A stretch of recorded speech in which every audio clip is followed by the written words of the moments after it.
Hi hello viewers, welcome to our channel. నేను మీ శ్వేత. ప్రస్తుతం మనతో పాటు ఉన్నారు senior journalist, political analyst and director Immandi Ramarao గారు. నమస్తే సార్. నమస్తే మ్యామ్. సార్, గత కొన్ని రోజులుగా జరుగుతున్న ఈ లడ్డూ కల్తీ విషయంలో మన సుప్రీం కోర్టు తీర్పు ఏమి ఇచ్చిందంటారు? ఇది లడ్డు ప్రసాదం కల్తీ వివాదం విషయంలో సుప్రీంకోర్టు ఇచ్చిన తీర్పు అందరినీ ఆశ్చర్యానికి గురి చేసింది. మనం మొట్టమొదటిసారిగా ఆలోచించవలసింది ఏంటంటే, ఒక రాష్ట్రానికి ప్రధానమంత్రిగా ఉన్నటువంటి నారా చంద్రబాబు నాయుడు అంత బాధ్యత రహితంగా స్టేట్మెంట్ ఇవ్వడు. అర్థమైందా? ఆ డైరీ ఫారం తాలూకు ఆ పరిశోధన కేంద్రం అది ఇచ్చినటువంటి ఒక రిపోర్టు మేరకు ఆయన చెప్పాడు, లడ్డీలో కూడా కల్తీ జరిగింది, ఇలాగా ఇట్లాంటి కల్తీ జరిగిందని ఎక్స్పర్ట్స్ అంటున్నారని చెప్పారు. అవును. దాని తర్వాత ఈయన ఏం చేసుకున్నాడంటే, మన జగన్మోహన్ రెడ్డి గారు దాన్ని పొలిటికలైజ్ చేశాడు. ఎంత పొలిటికలైజ్ చేశారంటే, మాట జారిపోయిన వెంటనే ఆయన మాట జారడం కాదు, ఆయన చెప్పవలసిన బాధ్యత ఉంది. రాష్ట్రానికి ఆయనే కదా అకౌంటబిలిటీ, భరోసా ఇచ్చే వ్యక్తి ఆయనే కదా. దాంతో ఇక్కడ ఈ వైసీపీ పార్టీలో ఉన్న వారందరూ హడావుడి చేశారు. అది ఈ హడావుడి చేయడం ఎంతవరకు అయిపోయిందంటే, తిరుపతి లడ్డు చూస్తే మనకేదో గొడ్డు కొవ్వు, పంది కొవ్వు, చేప నూనె ఇవన్నీ కనిపించే అంత రచ్చరు చేశారు. అది అవసరం లేదు. యాక్చువల్గా ఇష్యూ వచ్చింది, ఎక్స్పర్టైజ్ కమిటీ వేశారు, నిజా నిర్ధారణ జరుగుతుంది. దాని తర్వాత ఏదైనా తప్పు జరిగినట్టే ఆ తప్పుకి ఏది సంబంధిత అధికారులు శిక్ష వేస్తారో ఆ శిక్షని గ్రహించాలి. అలా కాకుండా మనం చెప్పుకున్నాం చాలాసార్లు, ఇంత గలాభా జరగవలసిన అవసరం లేదని చెప్పుకున్నా. నేను అదే చెప్తున్నాను, ఎప్పుడు కూడా అదే చెప్తున్నాను అన్నమాట. దీన్ని పొలిటికలైజ్ చేశారు. గత 15 రోజులుగా ఈ మాట తప్ప ఇంకొక మాట ఉందా? మళ్ళీ నిన్న పొలిటికల్ మన సుప్రీంకోర్టు తీర్పు ఇచ్చిన తర్వాత ఆ తీర్పు కూడా మనం న్యాయస్థానాలని తప్పు పట్టకూడదు. న్యాయస్థానాల తాలూకు అభిప్రాయాన్ని మనం గౌరవించాలి. అలా గౌరవిస్తూనే నాకున్న అనుమానాలు అడుగుతున్నానమాట. ఎందుకంటే ప్రజాస్వామ్యంలో ప్రజలదే కదా అంతిమ తీర్పు. అటువంటి ప్రజలందరూ అంటే ఏంటి, ఆంధ్ర కాదు, భారతదేశం కాదు, ప్రపంచ వ్యాప్తంగా ఉన్న తెలుగు వారందరూ, హిందువులందరూ ఇట్లాంటి అన్యాయాన్ని మేము సహించలేమండి, మా మనోభావాలు దెబ్బతింటున్నాయండి అని చెప్పినప్పుడు కూడా ప్రజాస్వామ్యంలో ప్రజల తీర్పుని ఎందుకు పరిగణలోకి తీసుకోలేదో మనం చెప్పేంత మేధావులం కాదు. కానీ వాళ్ళు ఆలోచించుకోవాలి. ఒకటి, వాళ్ళు ఏం చెప్పారు, దీనికింత స్వామిని రచ్చ చేయవలసిన అవసరం లేదని చెప్పారు. అదే మనం చెప్పుకున్నాం. తర్వాత ఏంటంటే, నిజ నిర్ధారణ కోసం ఒక సిట్ కమిటీ వేశారు. సిట్ కమిటీ తీర్పు మీకు సరిపోతుందంటే దాంతో మీరు ఈ ఇష్యూని క్లియర్ చేయండి, కాదంటే మళ్ళీ రేపు 3వ తారీఖుని విచారణ చేపడతామని చెప్పారు. అంతే కదా.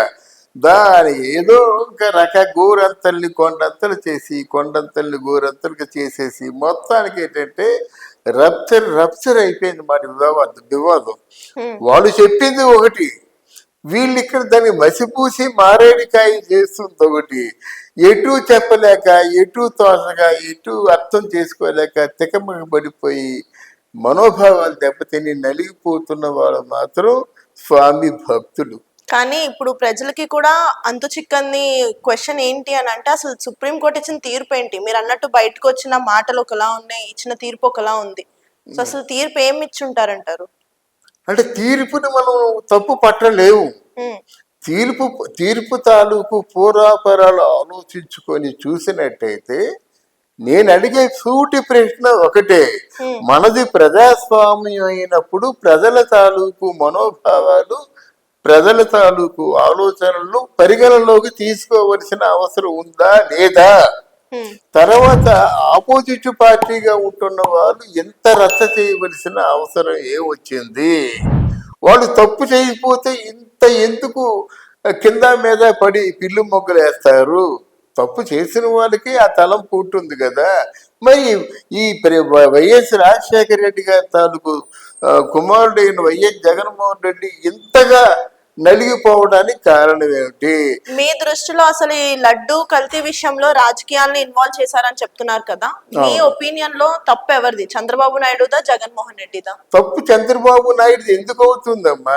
ఇది చంద్రబాబు నాయుడు హయాంలో లడ్డూల తాలూకు నాణ్యతని పరిశీలించడం కాదు కదా. జగన్మోహన్ రెడ్డి గారి హయాంలో తిరుపతిలో లడ్డూ ప్రసాదం ఒక అంశం. ఓకే, ఒక అంశం, ఇంకా చాలా అంశాలు ఉన్నాయి.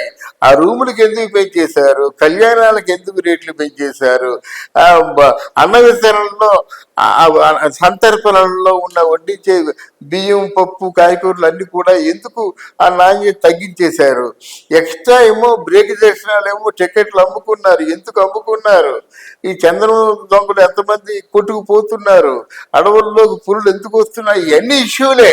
అందులో ఒక ఇష్యూని ఇలా టచ్ అయ్యేసరికి ఇంత గందరగోళం జరిగింది. ఇది జగన్మోహన్ రెడ్డి గారి హయాంలో ఉన్నప్పుడు ఇష్యూ అయినప్పటికీ బయట పెట్టింది అయితే చంద్రబాబు నాయుడు గారే కదా. బయట పెట్టాలి కదా, సమాధానం చెప్పాల్సింది కూడా. అవును, బయట పెట్టాలి కదా.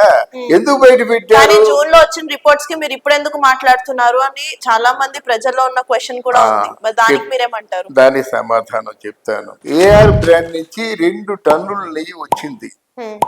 వచ్చినట్టు దాన్ని చంద్రబాబు నాయుడు అప్పుడే ప్రమాణ స్వీకారం చేశారు. నాణ్యత లేదని సంబంధిత అధికారులు తిప్పి పంపించారు. ఓకే, ఎందుకు తిప్పి పంపించారంటే ఆ నెయ్యిలో నాణ్యత లేదని చెప్పి ఆ సంబంధికులు చెప్పారు. ఎవరికైతే ఈ నెయ్యి ప్రసాదాలు వీటితో కనెక్షన్ ఉంటుందో వాళ్ళు చెప్పారు. ఎందుకు ఆ నెయ్యిలో నాణ్యత లేదు అంటే ఎప్పుడు ఈ నెయ్యే వాడుతున్నారా? ఈ నెయ్యే వాడితే ప్రసాదం రుచికరంగా ఉండదు. అందుకే కదా ప్రసాదం పాడైపోతుంది. 3 రోజుల్లో ప్రసాదం పాడైపోతుంది. అంతకుముందు తిరుపతి వెళ్ళి వచ్చినట్టయితే 15 రోజుల పాటు లడ్డు ప్రసాదం అలా ఉండేది అన్నమాట. అలాగా చిలికి గాలివాన అయింది. దీని మీద విచారణ జరిపించండి. అప్పుడు నెయ్యి మీద విచారణ జరిపించినట్టయితే ఇవన్నీ కూడా లోపాలన్నీ కూడా బయటపడ్డాయి. బయటపడిన తర్వాత ఈ లడ్డు ప్రసాదంలో ఇలా జరుగుతుందని ఆయన అకౌంటబిలిటీ ఉంది కనుక రాష్ట్రానికి ఆయన చెప్పాడు. తప్పు ఎలాగవుతుంది? లడ్డు టెస్ట్, నెయ్యి టెస్ట్ లో మీరు ఇవన్నీ బయటపడ్డాయి అంటున్నారు, కానీ కొన్ని న్యూస్ ఛానల్స్ కానీ కొంతమంది మాట్లాడుకునే మాటలు వింటే ఇంకా టెస్ట్ ఏది కూడా కంప్లీట్ గా నిర్ధారణలోకి రాలేదు, కొన్నిట్లో అసలు అలాంటివి ఏం లేవు అని అంటున్నారు. కొన్ని ఏమో టెస్ట్ చేస్తే ఇలా విచారణలో రాలేదని కాదు, మొదటి రిపోర్ట్ వచ్చేసింది. మాకు ఈ రిపోర్ట్ తో చాలదు, మళ్ళీ సిట్టింగ్ జడ్జిల చేతో ఇంకెవరి చేతో విచారణ చేయించండి అన్నారు. ఆ విచారణ రాలేదు, సిట్టు కూర్చున్నారు. మొదట దాని తాలూకు శాంపుల్ పరీక్ష చేసిన వాళ్ళు చెప్పేశారు, అయ్యో మేము నమ్మమండి, ఇంకోటి ఏమని చెప్పారు. అది సిట్టులో కూర్చున్నారు, వాళ్ళు తేల్చేస్తారు రేపు నేడు. సిట్టు తేల్చేసినట్టయితే, సిట్టు నిజ నిర్ధారణ చేసినట్టయితే అక్కడ మళ్ళీ సుప్రీంకోర్టు జోక్యం చేసుకోదు. ఆ మాట చెప్పారు. దీన్ని గోరంతల్ని కొండంతలు చేసి దీన్ని జగన్మోహన్ రెడ్డి పొలిటికలైజ్ చేసి మైలేజీ పొందాడు ఈ రోజున. అదే తెలుగుదేశం పార్టీ వాళ్ళు గుర్తించుకోవాల్సిన విషయం అని వాళ్ళని హెచ్చరిస్తున్నాం మనం. ఓకే, సో సిచ్యువేషన్ ని అడ్వాంటేజ్ తీసుకున్నది జగన్మోహన్ రెడ్డి వాళ్ళు అంటారు. తప్పకుండా. Okay sir, thank you so much. Okay.